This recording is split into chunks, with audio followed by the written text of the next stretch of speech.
Le Dieu de la multiplication. Bonjour mes frères et sœurs. Dieu est un professionnel de la multiplication. Il nous l'a prouvé dans l'Ancien comme dans le Nouveau Testament et même depuis la création. Il a placé cette même nature en nous. C'est pourquoi nous aussi nous voulons voir la multiplication et la progression dans notre vie. Si tu présentes ta vie à Dieu ainsi que ton cœur, ton temps, ton argent, tes projets, ton appel, ton ministère, ton service, il a le pouvoir de les multiplier. Alléluia. Ne te retiens pas. Donne-toi tout entier à lui et tu verras sa main agir en retour.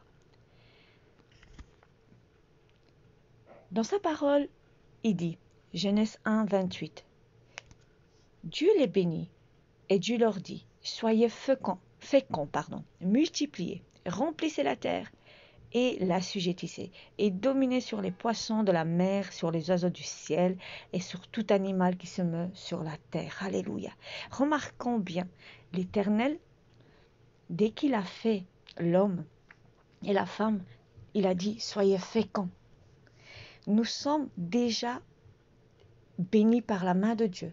Il nous a créés en étant féconds. Il nous a créés en étant des gens capables, par la grâce de Dieu, de donner la vie, de nous multiplier, de remplir la terre de toutes sortes de bonnes choses et de gérer la terre en fait.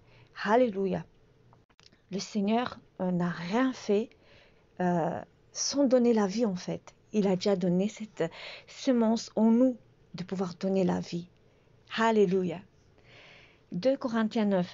Sachez-le, celui qui sème peu, moissonnera peu. Et celui qui sème abondamment, moissonnera abondamment. C'est très très logique. Si on va semer dans une petite partie d'une parcelle de la terre, d'un endroit, eh bien on n'aura que ça. Et si on doit semer dans un grand terrain, eh bien on moissonnera abondamment. Alléluia. Que chacun donne comme il a résolu en son cœur, sans tristesse ni contrainte, car Dieu aime celui qui donne avec joie. Oui, si tu dois donner au Seigneur, donne-le avec joie, avec foi, avec assurance. Dieu n'aime pas qu'on doit donner comme avec un cœur triste, comme si c'était une charge, une obligation. Dieu veut que tu donnes avec joie, car Dieu aime celui qui donne avec joie, et Dieu peut vous combler de toutes sortes de grâces, afin que, possédant toujours en toutes choses de quoi satisfaire à tous vos besoins, vous ayez encore en abondance pour toute bonne œuvre, selon qu'il est écrit. Il a fait des largesses, il a donné aux indigents.